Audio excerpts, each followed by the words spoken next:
Um significado. A gente, no primeiro dia de aula, eu lembro, não no primeiro, foi lógica. Acho que foi no segundo, com Camila. Minha primeira aula com Camila. A primeira coisa que ela perguntou foi o que era que a gente entendia que era filosofia. E eu acho que, embora muita gente tivesse assim uma resposta, sabe, como se fosse assim, Wikipédia, filosofia é isso e aquilo outro, a maioria das pessoas não soube responder, porque a gente não sabe dizer o que é a filosofia, assim, propriamente dita, sem ter uma frase que a gente leu em algum livro.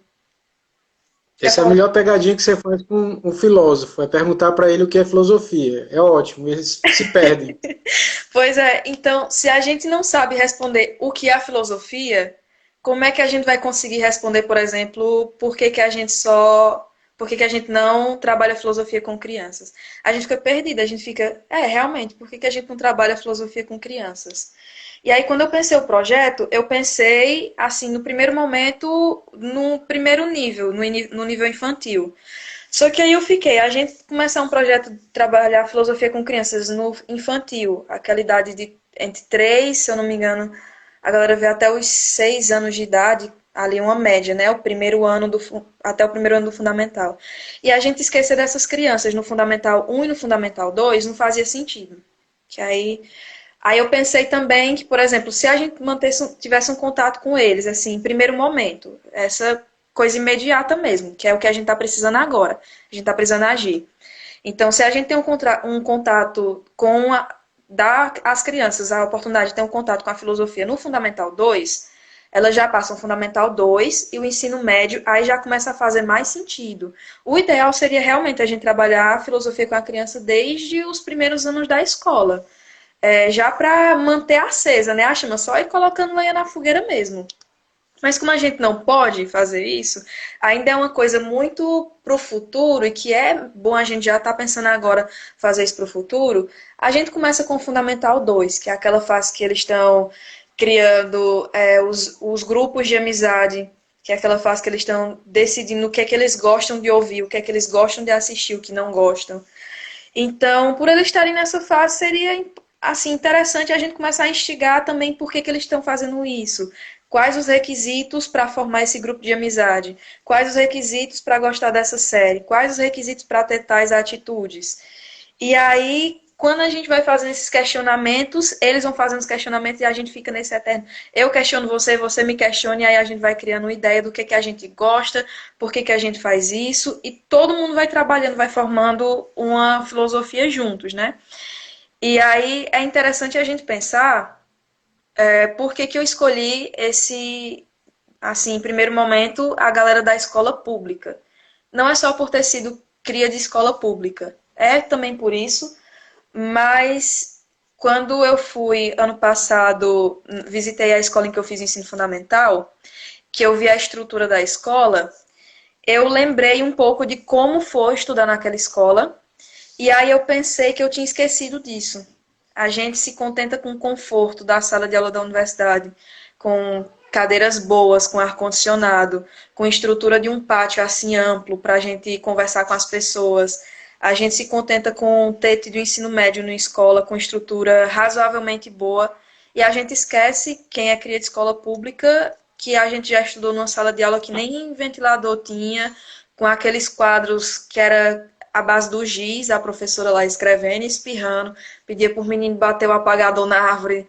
Lá embaixo era assim na minha escola, a professora apagava e vai alguém bater o apagador ali. Então, eu esqueci um pouco, eu esqueci dessa minha realidade, que isso foi minha realidade um dia. E foi muito chocante quando a diretora da escola, ela olhou para mim e disse assim, se você quisesse fazer alguma coisa, uma atividade, um estágio aqui, seria muito bom, porque é importante que eles vejam que quando eles saírem daqui, ainda tem um caminho para se traçar, que não é simplesmente terminar o fundamental, terminar o médio e a vida deles acabou. Quer só fazer um curso técnico? Faça um curso técnico. Quer fazer universidade? Faça universidade. Não quer fazer nenhum dos dois? Não faça, mas sabendo que eles têm essas opções. Não achando que a única opção, que o único caminho é terminar o ensino médio e pronto, acabou. Porque aí ele pelo menos vai ter, essas crianças vão pelo menos ter uma oportunidade de uma escolha. E eu percebi que a filosofia ela é essa oportunidade de escolha. Porque quando a gente pergunta, quando a gente argumenta, a gente tem várias possibilidades de resposta e a gente não pode afirmar que nenhuma delas está completamente correta. E a gente pode seguir um caminho e depois seguir outro, e depois voltar e seguir outro, ou seguir todos ao mesmo tempo. Vai seguindo. Então, a necessidade desse contato que essas crianças têm foi a necessidade desse contato que eu tive. Eu tive o privilégio social pela minha cor de pele e o privilégio de ter uma mãe professora, de ter uma avó professora, e eu pude ver minhas opções. Eu cresci sabendo que eu tinha a oportunidade, que eu teria a oportunidade de fazer uma faculdade. Eu criança, meu pai já olhava e dizia de jeito, olha só quem virou presidente do Brasil, ó, futuramente você vai fazer a universidade. Não vou dizer que era o presidente, todo mundo já sabe, né? Mas, enfim. E aí eu cresci com isso na cabeça. Eu vou terminar o fundamental, vou terminar o médio, vou para uma faculdade. Mas essas crianças que não sabem disso, que acabam se acostumando com essa sala de aula pequena e que acham que aquilo é o fim da linha, que depois daquilo a única coisa que eu tenho que fazer é seguir um padrão de vida que foi predestinado, que é esse padrão simples de vida, que é sempre aceitar sem questionar, sem perguntar o porquê. Então, como a filosofia ela traz esse questionamento, eu achei que seria essencial levar isso para essas crianças da escola da rede pública de ensino, que é quem menos tem esses privilégios de ter uma perspectiva de futuro, no sentido de quem tem menos oportunidade, quem tem menos pessoa do lado para apontar e dizer desse jeito. Você pode fazer isso, você pode fazer aquilo. Então, o projeto ele é mais isso, ele é mais um lugar de amparo, um lugar de uma perspectiva, tanto educacional como uma perspectiva de vida. Mas a gente vai nessa porque é importante que essas crianças elas sintam que elas podem questionar. Eu estava numa disciplina ano passado em que a gente debateu muito sobre o ensino para crianças com crianças, né? O ensino no geral, a estrutura de escola, a estrutura de ensino, o currículo pedagógico. E aí uma coisa que a gente debatia muito era isso, era o silenciar da criança. A gente vai adestrando as crianças a ficarem quietas. Você pensa demais, não tem que pensar, tem que escutar e obedecer, porque o adulto sabe. Óbvio que a gente sabe que o adulto sabe, assim, de certa forma, o que é melhor para a segurança da criança. Mas você calar uma criança, ou melhor, uma criança falar, isso não vai prejudicar ela, isso não vai botar ela em perigo, não vai botar a vida dela em risco. Então, por que a gente silencia a criança? A gente silencia porque a gente não tem paciência, a gente silencia a criança porque a gente quer mesmo podar ela em uma norma, em uma regra. E a gente que é da filosofia, a gente fala muito que o Estado poda a gente, o Estado silencia a gente. E a gente não percebe que a gente também faz isso com as crianças. Então é como se a gente estivesse criando as crianças para serem silenciadas e quando o Estado chegar, o Estado só botar a mãozinha em cima e pronto. Fala, Franzé. É só um exemplo que, na época que eu fazia graduação, eu presenciei e fiquei horrorizado. Eu estava no ônibus, né, indo para onde eu morava, na Pajuçara, que é uma periferia, e a gente passa em frente à Lagoa da Maraponga, uma lagoa que não é muito grande. Eu estava desse lado do ônibus, do lado de lá estava uma senhora com uma criança. E aí o menino viu a lagoa na hora que ia passando e disse assim, olha mãe, o que é isso? É o mar? É o oceano? Aí a mãe disse assim, cala a boca menina, deixa pergunta besta. Quer É dizer, justamente. isso é horrível, eu fiquei horrorizado com esse tipo de atitude, né? Sim. Mas Isso é muito comum. É essa coisa do não deixar questionar, não deixar perguntar. E a criança acaba internalizando essas dúvidas e ela não tem para onde ir, ela não tem para quem perguntar. E aí, muitas vezes, ela, por exemplo, tu estava falando sobre. Eu até esqueci sobre o que era que tu estava falando, mas me atentou a uma coisa. Pronto, a coisa da imitação. A criança, ela imita muito as atitudes dos adultos, ela acaba absorvendo essas atitudes e ela acaba expressando essas atitudes.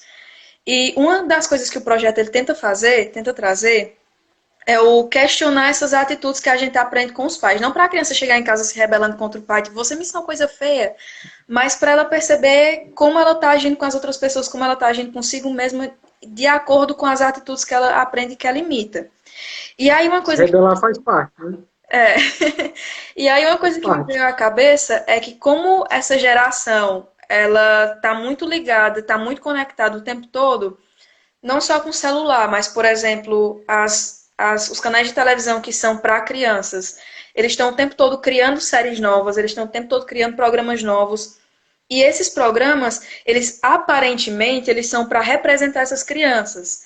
Então, tem um personagem com características tais, tem um personagem com características tais, essa criança se sente representada pelas características do personagem. Aí o personagem tem determinadas atitudes, aí a criança se sente na obrigação de imitar essas atitudes. Então, quando ela pergunta ao pai, pergunta à mãe, pergunta à avó, ao professor, à professora, e essas pessoas se negam a responder porque dizem que é pergunta besta, porque dizem que isso não é relevante, dizem só escuta, para de pensar e escuta e faz. Essa criança vai fazer isso não só com esses adultos, mas ela vai fazer isso com essas mídias que elas consomem.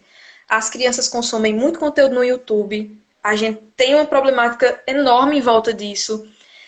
Por ter muito acesso também às redes sociais, conversam muito com colegas que também são mal instruídos, porque não tem esse espaço para o questionamento, para o aprendizado em casa nem na escola. E aí acaba duas crianças que são mal instruídas, que também não têm esse questionamento, elas vão questionando uma a outra, elas vão se respondendo, porque elas têm essa prática de responder de forma imediata. Elas aprendem isso com os adultos, elas respondem umas às outras de forma imediata.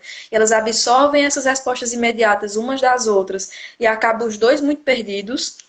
Então, a gente tem uma problemática aí que é muito grande. Em relação aos conteúdos do YouTube, eu costumo questionar muito aqui em casa, porque Érica não tem um celular, mas ela utiliza um celular. E aí ela acaba vendo vídeo no YouTube e tem sempre que ter alguém perto para monitorar o que ela está assistindo.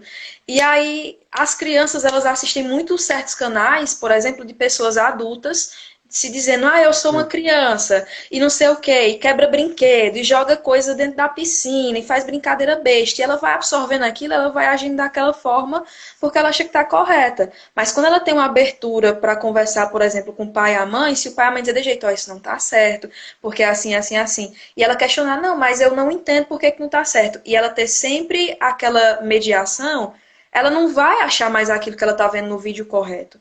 Mas se ela tem esse fechamento, tudo que ela absorver na internet para ela vai estar super normal. Então, quando a gente fala de trabalhar filosofia com essas crianças, a gente está falando de um cuidado. A gente não está falando só de fazer com que elas conheçam a filosofia, e é isso também, mas não só fazer com que elas conheçam a filosofia e cheguem no ensino médio já tendo um contato para que elas não estranhem tanto a prática, para que elas não desertem da filosofia antes mesmo de conhecer os textos, de ler os textos. Mas a gente está falando desse cuidado, a gente está falando desse cuidado que é um cuidado emocional, a gente está falando de um cuidado que é um cuidado psicológico. A gente está falando também de uma abertura para essas crianças, para que elas consigam entender o que afeta elas e elas entenderem como elas afetam as pessoas. E isso é muito importante, porque a gente não costuma pensar nisso. Como é que a criança se sente afetada por determinadas coisas e como ela projeta isso nas outras pessoas? Cultura, né? Como é que tu vê essa coisa das etnias, das várias culturas, da ancestralidade, como é que isso entra no projeto? Só para lembrar. Da região do Cariri, e é por isso que eu falei até no último vídeo que foi publicado no canal, que cada lugar tem sua forma de fazer filosofia, e a gente precisava pegar esses programas e adaptar para nossa região. É porque aqui na região do Cariri, a gente tem muita questão da ancestralidade ligada ao nosso cotidiano. Por exemplo, como a gente tem muita agricultura familiar por aqui, muitas pessoas estão ligadas à questão da terra.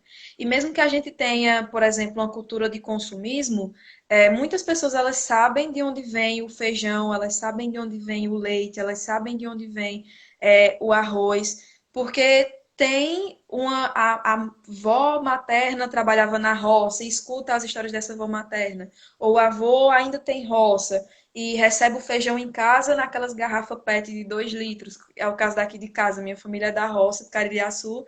O feijão que a gente come é o feijão que vem da roça, lá do Caririaçu, naquelas garrafas PET. Então a gente tem, mesmo que de forma implícita, esse contato com a terra e a gente tem uma tendência, assim, a tudo a gente puxar para o lado da ancestralidade, para o lado da terra. Tudo que a gente fala, até quando a gente fala de filosofia, a gente fala de experiência.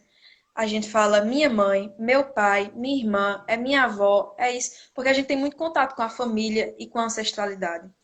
Então, quando a gente vai trabalhar filosofia na região do Cariri, uma filosofia nível Cariri, é importante a gente perceber essas questões ancestrais. A questão da religiosidade, a gente tem muito contato, mesmo quem não é tão religioso. A gente tem muito contato com as imagens de santo, com as imagens dos orixás, a gente tem muito contato com os espaços também de expressão religiosa, os templos, as igrejas, os terreiros.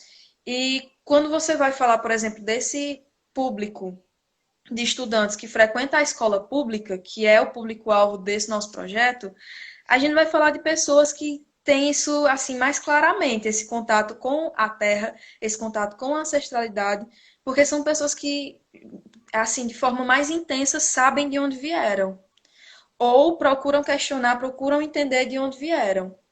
Então, quando a gente fala de uma filosofia, por exemplo, africana, isso obviamente vai caber mais naquela rotina daquela criança por inúmeros motivos. Eu lembro que tu falou na disciplina de filosofia africana que a questão da dualidade, né, ela é uma coisa muito europeia, uma coisa muito colonizadora. E a gente pode perceber isso, a questão da dualidade é uma coisa muito colonizadora. Já nas africanidades, a gente vê, por exemplo, se eu não me engano, posso até estar enganada, me corrija se eu estiver errada, mas alguns termos, não, como o do feminino, do masculino, esposa, marido, ou mulher, homem, não existem em algumas comunidades africanas. E aí são coisas completamente diferentes do que a gente está acostumado na nossa rotina. Mas são coisas que estão ligadas à ancestralidade do país Brasil. E são coisas que estão ligadas às questões da terra. A gente, na filosofia ameríndia, por exemplo, a gente, nas histórias ameríndias, a gente tem não só o contato com a terra, mas um contato de respeito com a imagem do feminino, que é muito grande. Por exemplo, as comunidades indígenas, por respeitarem tanto a natureza, as várias espécies de animais, elas conseguem perceber o feminino como uma coisa grande, como uma coisa sagrada, como uma coisa que deve ser respeitada, porque é a fêmea que, além de parir os filhotes, de colocar os filhotes no mundo, ela ainda vai atrás da caça para alimentar esses filhotes.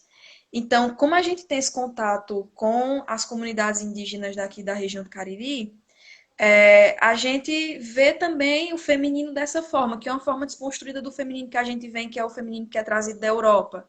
E desconstruindo essas ideias com as crianças dizendo, ó, nossa ancestralidade, nossa base de formação é essa ameríndia, é essa africana, que não é uma cultura que é violenta, ao contrário da cultura europeia, que é uma cultura violenta, a gente abrindo esse espaço para que essas crianças compreendam esses aspectos, a gente vai ver que eles vão perceber que a filosofia não é só uma coisa erudita, que a filosofia não é só uma coisa que está fora da realidade deles, pelo contrário, e que essa filosofia que a gente tem aqui, que a gente tem que trazer para cá, que é uma filosofia caririense, que é uma filosofia nordestina, com as bases da formação verdadeira brasileira, que é a ameríndia e a africana, essas crianças elas vão ter mais afeto pela filosofia, que elas vão entender essa filosofia de verdade.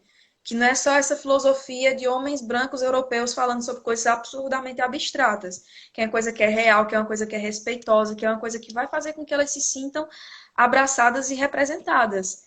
Então, isso é uma coisa que o projeto tenta trazer também, que é uma forma nova de fazer filosofia. Já que a gente está começando da base da infância, que é esse fundamental, né, esse nível fundamental 2, é trazer uma filosofia também nova, uma filosofia que fuja dessa colonização, uma filosofia latino-americana, uma filosofia africana, uma filosofia antirracista, uma filosofia antifascista, e não é uma questão de levantar bandeira, não só, é uma questão de levantar também a bandeira da democracia, mas é uma questão de mostrar a eles que as coisas não são como elas estão postas.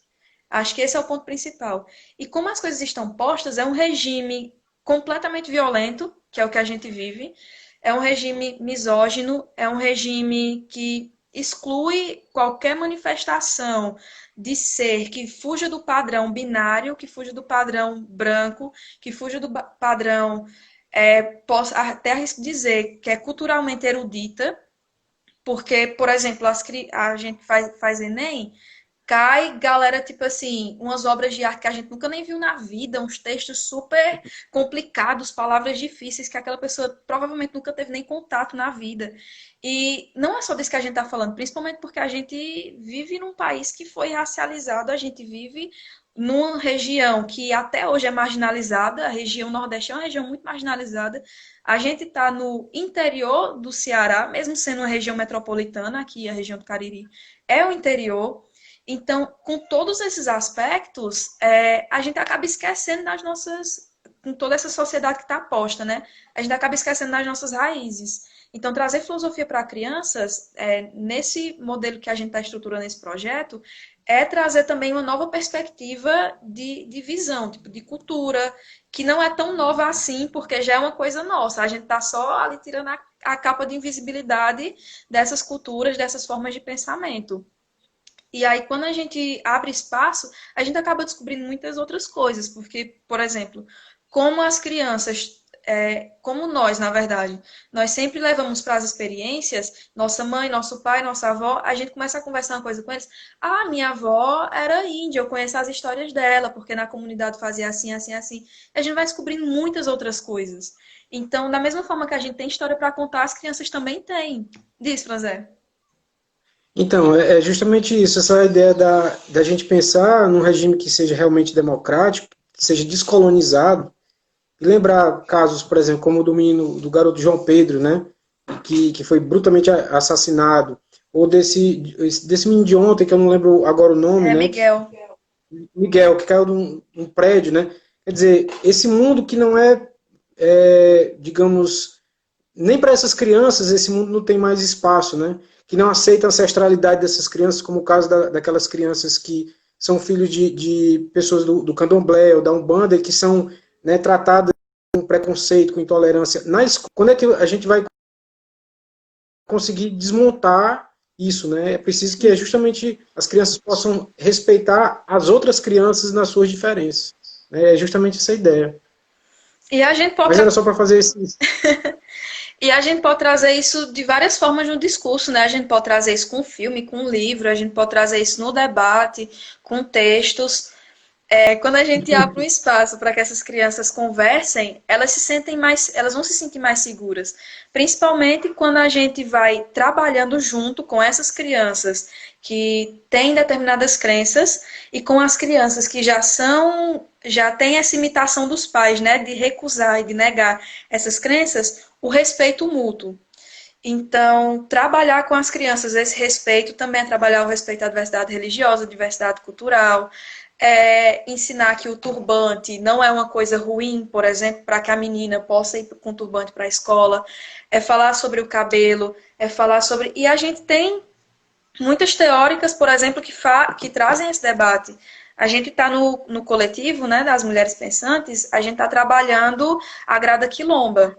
E aí, muitos discursos que aparecem no livro da Grada Quilomba, dá para levar para a sala de aula, sim. A gente, por exemplo, a Marilena Chauí, é isso o nome, acho que eu falei certo. Ela traz uma conversa também sobre educação e sobre o ensino de filosofia, que ela não está lá no título, para crianças, mas dá para você trabalhar aquilo com crianças. Acho que isso é interessante também a gente puxar para o lado do projeto, a gente pegar essas teorias filosóficas que são voltadas para a educação e a gente ver como a gente pode adaptar elas à faixa etária das crianças. Como é que a gente pode adaptar esse discurso para o ensino de filosofia com crianças. E o Lippmann, ele é referência, né? Porque ele foi pioneiro, porque ele criou um material pedagógico muito amplo, ele criou livro de orientação para os professores, ele criou, enfim, o programa dele é uma coisa muito completa. Mas quando a gente traz para cá para o Brasil, já fica mais difícil de trabalhar com a proposta do Lippmann, porque é uma realidade completamente diferente. Imagine quando você traz para a realidade nordestina, cearense, interior do Ceará, Cariri. Aí é que já fica mais complicado mesmo de trabalhar o Lippmann. E muitos autores, inclusive o José Auri, que a gente estava lendo, que eu também citei ele no vídeo que foi colocado no YouTube, ele vai falar, por exemplo, do cuidado com o sentimento. E a gente quer cuidar do sentimento, mas a gente não quer transformar o sentimento em vamos ignorar o sentimento, deixar o sentimento para lá quando a gente está fazendo filosofia e colocar na frente de tudo a razão. A gente está falando de usar a razão para saber lidar com os sentimentos e de usar os sentimentos para entender a razão. Tipo, eu sinto isso e é por isso que eu penso isso. Ou então eu estou pensando isso, mas eu estou sentindo isso, mas eu não deveria sentir isso porque é negativo para mim. Então, saber equilibrar as coisas, porque a gente é um povo muito sentimental. A gente cuida muito, a gente lida muito com sentimento. Fala, Franzé. Lembrando que a proposta do Lippmann está muito preocupada com essa coisa das habilidades, né, mentais, as habilidades da Sim. filosofia, né, de inferência, de analogia, de dedução, indução, coisa do tipo. E é justamente essa parte que a gente sente falta, né? A gente não percebe onde é que entra a questão das emoções, dos sentimentos, dos valores, né? Que a gente precisa também refletir e que não se reduzem à abstração, né? E é justamente essa, digamos, essa nova perspectiva que você traz que agrega, né? Essa discussão que em algumas propostas, né, são esquecidas. A pessoa é É isso. caririense demais, aí acaba. Enfim, eu gostaria, eu não sei quanto tempo a gente tem, mais ou menos uns 20 minutos. Gostaria de saber se alguém tem alguma pergunta, se você, Franzé, tem alguma pergunta. A Leda tinha feito um comentário se a gente não tinha feito essa proposta para a Secretaria de Educação, se uma coisa assim que eu li aqui. Pera. Vocês pensam em apresentar o projeto à Secretaria de Educação? Sim, sim. Foi uma ideia que surgiu logo no começo, tipo, a gente tem que tornar isso mais institucional. E como fazer isso? Não só ligação do projeto com a universidade, não só criar um site com o domínio da universidade, mas chegar na Secretaria de Educação daqui do Juazeiro, falar sobre, do Crato, de Barbalha, começar aos poucos, até porque a equipe ainda está muito reduzida. Estou eu como bolsista e o Franzé como tutor, estamos só nós dois por enquanto. Espero que quando essa pandemia acabar, mais pessoas se juntem ao projeto, né? E aí a gente levar mesmo esse projeto, principalmente porque depois de ter as experiências colhidas já, né, de ter os relatos e de fazer com que as pessoas conheçam o projeto, as direções das escolas, os estudantes, os pais de alunos, de estudantes, lembrei do que tu falou da palavra alunos, agora estou com...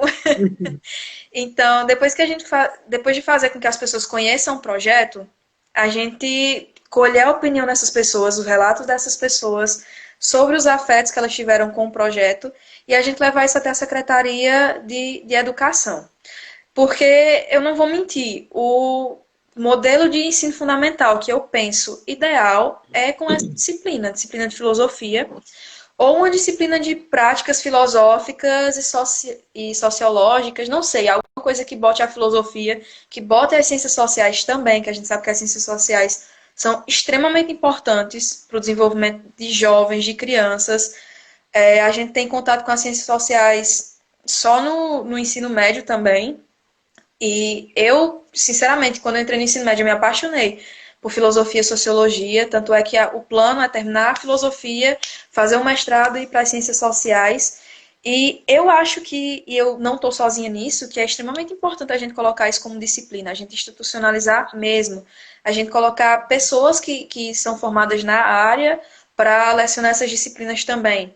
Eu conheço algumas pessoas que terminaram a filosofia e estão dando aula para criança, mas não de filosofia. Estão dando aula de história, estão dando aula de geografia. E essas pessoas poderiam estar fazendo um trabalho muito bacana com a filosofia dentro da rede pública. Então, a gente sabe que não é muita gente que se forma em filosofia, mas onde é que estão essas pessoas formadas em filosofia, né?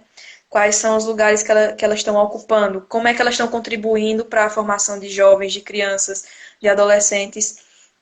Então, eu acho que se a gente abrisse uma brecha para colocar a filosofia no ensino fundamental, isso seria um passo extremamente importante para a educação brasileira, para a educação na região do Cariri, e que isso se expanda. Eu pretendo daqui a 10 anos ver as crianças no ensino infantil estudando filosofia. É uma coisa pela qual eu estou disposta a batalhar, não só fugindo um pouco.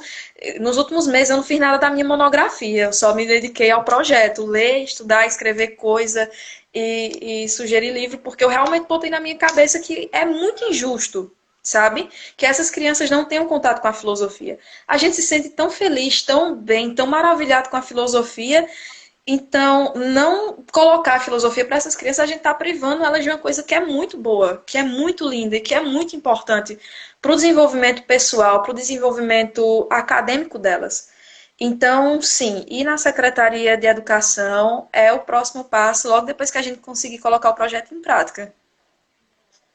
E mesmo que não seja uma disciplina, porque geralmente se reclama muito da carga horária e coisa, mesmo que não seja, mas que o projeto possa funcionar de alguma forma transversalmente, sei lá, várias experiências.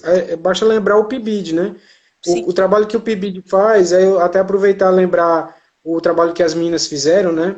É, principalmente no ano passado, de inserir africanidades no PIBID, né, de discutir essas questões de filosofia africana, do rap e tal, de uma forma transversal que não seja aquela coisa que a gente já sabe, né, que é chata, obrigatória e sim. tal, mas de uma forma leve, que as pessoas possam aproveitar ao máximo, né, que seja aberto, né, que cada um possa participar se quiser ou não, né, que não seja aquela coisa de, né, com carga horária batido e tal, com cronograma, porque justamente essa proposta, ela vai além disso, né? Às vezes as pessoas pensam na filosofia apenas como uma disciplina. A filosofia é um modo de viver, é uma forma de entender o mundo e de viver, né? Também no mundo. Ou seja, a preocupação em ter tudo tabelado, né, não é a grande questão da filosofia, porque ela ultrapassa os horários. Quando a gente começa a discutir essas coisas, a gente perde, né? A gente daqui a pouco vai para a terceira live, né? Na sequência. As meninas, né, do PIBID, a Lois, a Aline, o Damião também, que fez parte do PIBID, mais as meninas, porque elas eram a maioria, né, e que bom, porque elas eram muito proativas e elas colocaram questões no PIBID que eram essenciais, que às vezes passam batido, né, ou seja, se a gente tem essa abertura, e eu acho que no próximo PIBID, porque já foi aprovado, mesmo que a gente tenha a mesma quantidade de bolsas, mas a gente vai trazer essa discussão para o PIBID também. De repente a gente vai chamar você, ele convidar para falar sobre o assunto, né? Porque isso é algo que deve ser refletido também pelos jovens, né? Ver o Sim. que vocês acham de filosofia para crianças, né? Vocês que são jovens aí que estão na adolescência, vocês acham que é legal, né? A partir da experiência que vocês têm. E é isso, né? Só para complementar o que tu estava falando. Sim, é muito massa. Mas Eu lembro do trabalho das meninas, foi um trabalho muito massa. Eu participei também, eu estava fazendo estágio e aí o meu estágio coincidia com a eletiva e aí eu também fazia parte das eletivas. As eletivas sobre rap, sobre feminismo, teve uma que foi com, se eu não me engano, foi Patrícia, Vitória, Bruna e Damião, que foi sobre as ondas do feminismo. Foi demais, tipo, muita gente gostou. Quem ainda não conhecia sobre o assunto se envolveu. E um programa como o PIBID, por exemplo, entrando no ensino fundamental, o PIBID de filosofia no ensino fundamental, é absurdamente importante. Eu lembro que durante um tempo também, logo no começo da graduação, eu ouvi algumas pessoas dizendo: meu estágio é na educação infantil, fundamental e médio. E o teu eu ficava: só eu que meu estágio vai ser só no ensino médio, eu achava super chato, sabe? Então, levar também assim uma provocação para a instituição, universidade, para o curso de filosofia, se a gente não poderia fazer algumas atividades contando com horas de estágio no ensino fundamental, porque aí seria um incentivo também para os estudantes para as estudantes levarem essa proposta de filosofia com crianças para as crianças e aí iriam se beneficiar também com essas horas, né, contando como estágio ou horas complementares. Então, atividades assim elas devem ser pensadas para unir universidade, para unir essas pessoas da escola do nível fundamental, a galera do ensino médio também, como você disse, de perguntar à moçada o que era que eles achavam de trabalhar filosofia com crianças. Eu acho que tudo isso é uma coisa que a gente tem que pensar, tem que estruturar todo mundo junto e fazer acontecer mesmo, na prática. eu ia lembrar a questão do grupo de pesquisa, né, que tu está propondo e tal, como é que tá o andamento. Sim, a gente vai começar semana que vem. A gente fez um grupo no WhatsApp, fez um formuláriozinho para as pessoas sugerirem horários. E aí o horário que ficou melhor para a maioria das pessoas foi a terça-feira, às 3 horas da tarde. Então vai ser um grupo quinzenal, a gente vai começar semana que vem. Se eu não me engano, é dia 9, a terça-feira, não lembro bem. Mas acho que é. Isso, vai ser É. dia 9. Aí o próximo no dia 23. O da próxima semana, que vai ser nosso primeiro encontro, né? Vai ser mais para a gente conversar, se conhecer, saber qual o contato que cada pessoa tem com o ensino de filosofia, com crianças, saber quais as perspectivas. E aí a gente define uma obra, uma vez uma obra, outra vez outra. Alguém que já tem contato define um dia para essa pessoa mediar ali um debate, uma conversa sobre as suas experiências, e aí a gente vai criando uma rede de informação e de troca de experiências. Vai ser muito importante, vai ser via Google Meet, que é uma sala de reuniões, já está tudo programado, já tem o link, já vou disponibilizar no Instagram a partir de segunda-feira, e a gente vai ficar se encontrando quinzenalmente. E esse contato é muito importante porque junta quem tem um interesse com quem já teve a experiência, com quem ainda está para entender o que é isso, com quem quer entender, com quem discorda. Então, vai ser uma reunião aberta, mesmo a gente tendo o grupozinho de WhatsApp. Tem o link no Instagram do projeto para entrar no grupo de WhatsApp também, quem tem interesse.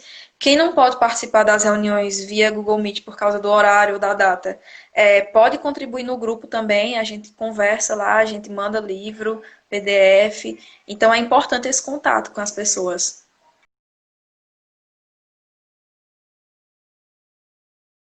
Como formar professores? Como formar professores para tratar a filosofia com crianças nesse sentido, né? Dentro dessa perspectiva, como é que a gente, já que não tem, né? Os professores no curso de filosofia não passam por essa formação, né? Eu tive uma formação que foi uma oficina, um curso intensivo, porque na época, em 96, o Instituto de Filosofia para Crianças, eles criaram, né, um programa de, nas várias universidades, eles faziam atividades, né?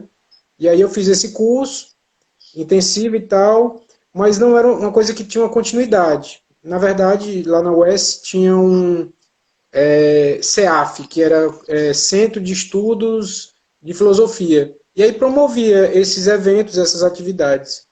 Agora, quem não vai para o Instituto, lá em, eu acho que é em Curitiba, no Paraná, Florianópolis, não sei. Quem vai para lá é que pode fazer um mestrado, tem a formação, mas quem mora distante não tinha como, né? Então eles faziam esse trabalho itinerante. Só que aí a nossa proposta não é a do Lippmann, né? Ou seja, ela não está centrada apenas na proposta da educação para o pensar como o Instituto faz. A gente quer uma proposta mais aberta, mais inclusiva, né? Que trate de outros temas que ela não, porque ela é muito fechada naquela visão norte-americana, né? E que é muito voltada para uma questão pragmática. Eles querem vender, né, a proposta, não é muito concentrado no instituto. E o que a gente quer é outra coisa diferente, que vá para a escola pública, que trate de temas indígenas, temas africanos, né, afro-brasileiros, que tenha essa perspectiva diferente, né, descolonizada. Né? Sim. Mas esse é o desafio. O grupo de estudo é uma forma, né, de começar isso. Ninguém sabe se um dia vai ter uma disciplina no curso de filosofia, se isso vai ser um consenso, né, ou Sim. um laboratório só para isso, né, para essa questão. Eu acho que, né, pode avançar muito. Mas o que tu pensa? O que é que tu acha? Eu tenho essa esperança de que o projeto e o grupo de estudos eles vão gerar algo mais. Porque eu me espelho muito na forma como esse projeto está iniciando com o Filósofos, né? Que começou com um grupo de estudos. De princípio, a gente tinha só, acho que 4, 5 pessoas no grupo. E aí depois foi um grupo que foi aumentando. E aí outras pessoas de outras universidades entraram para o grupo. E hoje a gente, além de ser um projeto de cultura e um projeto de extensão, a gente ainda faz a curadoria do Café Filosófico e a gente ainda tem o grupo de estudos, as atividades e propor disciplina, né? A gente está propondo disciplinas para os semestres que vêm. Então, a gente começa pequeno, a gente começa coletando dados, coletando experiências, a gente começa praticando, e depois que a gente tiver tudo isso. Oxe, eu mandei um oi pra mim mesmo na live. E depois que a gente começa tudo isso, a gente já tem um argumento mais forte para a gente dizer desse jeito, ó, isso aqui é importante, tá vendo? Isso aqui rende frutos. E com isso, a gente fazer uma disciplina, a gente criar uma disciplina, não só uma disciplina, mas também, eu acho que essa coisa do laboratório é muito importante. A gente pensar o PIBID de filosofia para o ensino fundamental, eu acho que nesses espaços a gente consegue uma formação de professores. Principalmente porque quando eu comecei, por exemplo, no grupo de estudos, né, das filósofas, eu não sabia, eu nunca tinha lido, além da Simone e da Hannah Arendt, eu nunca tinha tido contato com nenhuma filósofa. E aí, depois disso, eu comecei a me debruçar só sobre o estudo e o pensamento de mulheres. Tipo, tem aquilo que os professores mandam? Tem, eu estudo aquilo, mas por mim, por minha conta, eu estudo só os pensamentos das filósofas. E nesse sentido, com esse incentivo do grupo de estudos, eu vou me especializando e me formando nessa área. Inclusive, a minha monografia é sobre pensadoras mulheres. Então, eu acho que para a formação de professores, a gente pode pensar, professoras e professores, a gente pode pensar um grupo de estudos que vai trazendo um incentivo. Aí depois do grupo de estudos, um laboratório. Aí depois a gente abre um espaço para que a gente consiga horas complementares ou horas de estágio fazendo essa prática filosófica com crianças. Aí depois, e por aí vai, a gente vai acrescentando. E nessa prática, né, a gente vai lendo os teóricos no grupo de estudos, a gente vai ter na prática indo para a sala de aula, e isso já é uma forma de formar essas professoras, esses professores, para se trabalhar filosofia com crianças. É na prática mesmo, no rojão. Exato. E outra coisa também que eu estava pensando era na gente unir projetos, né? Porque, assim, no momento, o Trilhas Filosóficas, por exemplo, ele está desativado. Está sem bolsista, ele não foi submetido nas reitorias. E quem costuma ficar à frente do Trilhas é a Camila, e ela está na especialidade. Quando o Trilhas voltar, a gente pensar essas atividades de levar crianças para a praça, e aí a gente leva o pessoal que está na graduação de filosofia, e aí essas pessoas que ainda não tiveram contato com o ensino de filosofia para crianças, e aí a gente já vai fazendo ali um trabalho de apresentar a filosofia para crianças, para que as crianças apresentem os pensamentos filosóficos dela para a galera da universidade, e aí a gente vai construindo um espaço interessante de se trabalhar a filosofia. Sair da perspectiva só conteudista e ir além, ensinar a pensar. E aí, Franzé, quer responder? Pois é, esse é um grande desafio. Primeira coisa que o aspecto do conteudismo, né, é próprio para a academia, né, mais para a universidade mesmo. Mas a parte de desenvolver habilidades, de desenvolver reflexões sobre temas diversos, isso, né, não necessariamente você tem que se pautar por um conteúdo já dado. Você pode construir o conteúdo também com as crianças, né, na medida em que elas já trazem os problemas, né, já trazem as questões, já trazem os espantos, né, as reflexões. Então, é algo que eu acredito que é até mais instigante do que você trabalhar com aquela coisa, né, conteudista, de ler os autores e tal. Não é essa a proposta que eu acho que seja fundamental. Mas entender o mundo da criança, entender aquilo que é o seu meio, e a partir disso, as coisas naturalmente vão. Eu lembro que eu dei uma disciplina não, eu dei aula e numa escola particular, falo para crianças de quinta e sexta série. E eu trabalhava filosofia, né? Foi uma experiência assim bem diferente. Um ano, foi 2 anos que eu trabalhei com isso. E foi legal porque eu era forçado a criar, né, a elaborar um roteiro. Porque não tinha roteiro pronto. Embora eu tivesse feito o curso, né? Mas eu não tinha roteiro pronto. O Lippmann tem todo um conjunto de textos, né, as historinhas para instigar e tal. Mas eu não tinha nada. Então eu tinha que se vira nos 30, né, aquela coisa.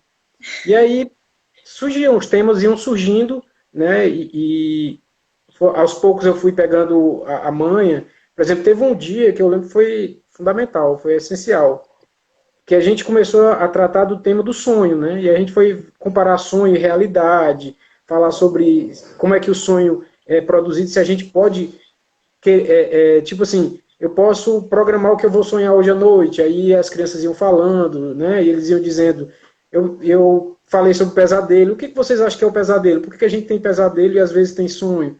E a coisa fluiu, né? E foi ótimo, foi, né, incrível. Então é nesse fazendo, né, a gente também vai elaborando os conteúdos, né? Eu acho que é uma experiência que a história da filosofia nos dá, né? Os problemas aparecem e a gente vai tentando dar conta. E nem sempre seguindo um roteiro pronto, né? Aquela coisa protocolar e tabelar que você fica, ah, não está no roteiro, e agora o que, que eu faço, né? Então a gente tem que ser, nesse sentido, bem criativo. Mas a ideia é essa, né? E a gente vai aprendendo com a prática. A prática faz a teoria e a teoria faz a prática e dialeticamente a gente manda brasa. Mas é isso. Não sei se você tem um complemento, né, dessa ideia. Não, é só dizer que as crianças elas já fazem uma filosofia não conteudista com base no pensar, né? Elas já estão ali trabalhando o tempo todo para construir pensamento. Elas não dizem assim, estou construindo pensamento, mas nessa prática delas de questionar, de não se contentar com a resposta. Aí, quando escuta uma resposta que parece razoavelmente aceitável, ela fica quietinha um pouquinho. Aí daqui a pouco ela já tá. Não, mas espera aí, tem alguma coisa errada. Vamos pensar de novo isso aqui. Isso aí ela já tá fazendo esse movimento do pensar, né? E a professora ou o professor, ele vai só como. Acabou de chegar Vixe, do correio. é sério? Ah, Aqui que é, inveja. toda semana chega livro. Aqui tem até um problema porque eu já não tenho mais nem onde colocar, mas faz parte, Tô né? Tem que percebendo. se aperfeiçoando. Mas é isso que tu estava falando. Eu te interrompi para mostrar que o correio bateu ali aí. Não, mas era só isso mesmo. É só falar que esse movimento da criança de estar ali sempre apresentando um problema e sempre buscando um problema já é um ensinar, já é um pensar, né? Uma construção do pensamento. E a gente, como educador, o que a gente tem que fazer é mediar esse pensamento, né? Tá ali só para orientar, conversar, não só, mas esse processo de orientar e de conversar e deixar que o processo criativo fez certo. E deixar que o processo É, criativo flua, ele é já o ensinar a pensar. Quando a gente está dando liberdade à criança de construir o pensamento dela e a gente está ali só mediando, só conversando, a gente já está ensinando a pensar. as questões elas estão flutuando assim em volta, né? Na cabeça da criança vão aparecendo questões ontológicas, questões éticas, estéticas, o que é o Sim. belo e tal. E você tem que pegar a questão e trazer, e aí a coisa acontece. E não ficar no roteiro, né? Que nem no ensino médio, quando eu dava aula no ensino médio, era aquela coisa, você tinha que ter o plano A, plano B e o plano C, porque você vai usar uma Xerox, aí a Xerox está quebrada.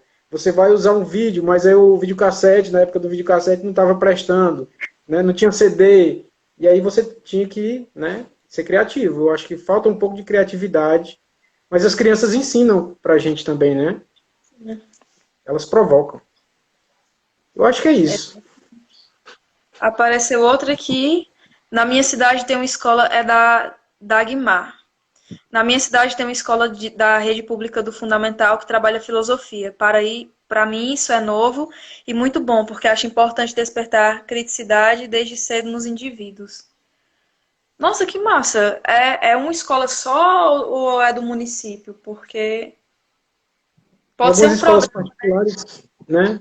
Algumas particulares elas têm, né? Algumas trabalham com filosofia para criança ou com criança. Não, Mas eu não sei se público. pois é, eu acho estranho, pode ser um programa de.